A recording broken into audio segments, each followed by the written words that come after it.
сәлеметсіздер ме? Мен бүгін сіздермен цитрус өнімдерінің жаңағы қабықтарынан жасалған шай дайындамақпын. Цитрус өнімдерін жаңағы шайға қолданғанда өнімдерінің мысалы апельсин, мандарин, грейпфрут, лимон, лайм деген секілді оның көптеген түрлері бар. Және сонымен бірге қосымша тағы да мынау анар граната дейміз ғой, анар қабығының да жаңағы пайдасы өте зор. Тіпті ғалымдардың жаңағы анықтауы бойынша олардың ішіндегі шырынды бөлігінен жаңағы қабықтарында көптеген одан да 2 есе көп витаминдердің барлығы жаңағы айтылады. Мысалға бұл цитрус өнімдерінің және мынау анар қабығының несінде құрамында вирустық ауруларды жоятын жаңағындай әртүрлі микроэлементтер бар. Мұнда көбінесе цитрус өнімдерінің қабығында С витамині бар деп, жалпы цитрус өнімдерінде С витамині ғана бар дейді, ал негізінде бұл қабығын қоса жалпы айтқан кезде А, Б, Е, С витаминдері бар. Және сонымен бірге бета-каротин бар, углеводтар, майлар және ақуыздар кездеседі. Бұның барлығы адамның денсаулығын нығайтуға үлкен әсерін береді. Одан кейін жаңағы екіқабат әйелдердің денсаулығына да жаңағы осы қабықтардан жасалған шайдың маңызы өте зор. Осы жаңағы айттық қой, дәрумендердің барлығы адамның жалпы жаңағы несін, денсаулығын, ағзасын нығайтуға көмек береді.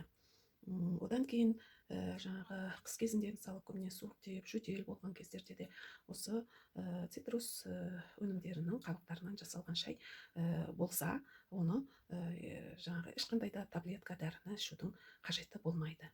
Біз көбінесе жаңағы дәріге қарай жүгіреміз, ал мынандай табиғи нәрселерге біз көбіне оның пайдасын біле бермейміз. Мысалға, біз ортасындағы шырынды несін, өнімдерін, шырынды жемістерін жейміз дағы қабығын тіпті қоқыс жәшігіне салып лақтырамыз. Бұл өте үлкен қателік. Сондықтан жаңағы осы цитрус өнімдерінің қай-қайсының болса да қабығын лақтырмаңыздар.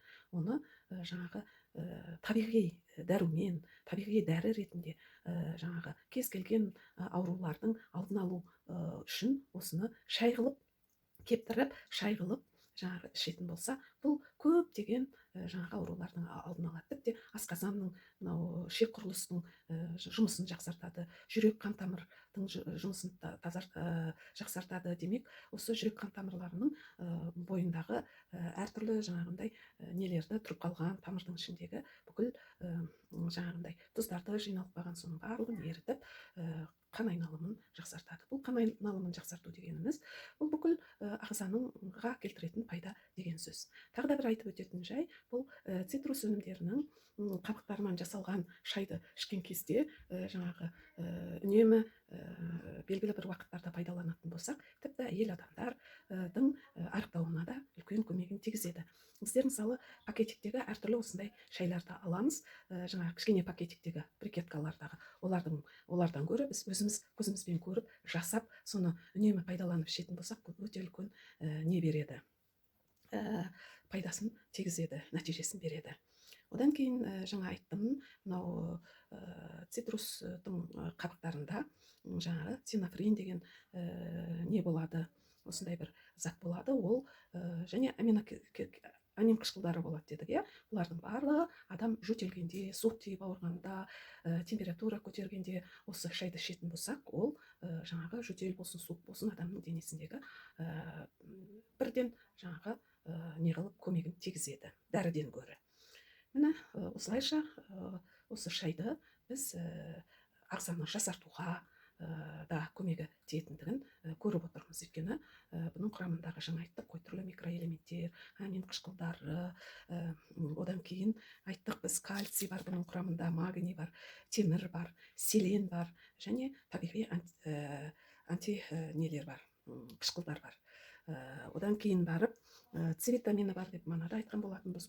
Бұлардың барлығы адамның терісінің өңін жаңағы жақсартып, одан кейін барып кейбір әжімдердің да, жеңілдетті әжімдердің да кетуіне, көздің жақсы көруіне пайдалы болады. Ал енді мен пайдасын айттым кішкене, енді біз жаңағы ненің қалай шайды дайындау керек, сол жайында кішкене тоқталайық. Алдымен бұның шайды жасау үшін қабықтарды жаңағы кептіріп те жасауға болады, не болмаса қабық әлі жұмсақ кезінде де шайды дайындап алуға болады. Мұнда жаңағы цитрус қабықтарын кез келген оның күшін күшейту үшін, мысалы мен бүгін грейпфруттан қабығынан шай жасамақпын. Бірақ бұның құрамына мен анар қабығын да қоспақпын. Мінекей анар қабығы, мынау грейпфруттың өзінің қабығы, міне қарап тұрсыздар. Ал енді мына жерде мынау анар яғни гранатаның қабығы, және мен бұған жусанның өте емдік бір сорттарының бірі ермен деген жусанның түрі бар, сол ерменді қоспақшымын. Мінекей қарап алыңыздар, ерменнің міне жусанның бұл да бір түрі. Ал енді бұл шай меніңше грейпфрут қабығынан, анар қабығынан және жусанның ең пайдалы тағы бір сорты ермен үшеуін қосқан кезде жаңағы бұл шай өте керемет шай болады деп ойлаймын. Алдымен енді осы жеке-жеке мына жусан кепкен, сондықтан бұны бөлек қосамын. Әрбір мынау жаңағы затты бөлек-бөлек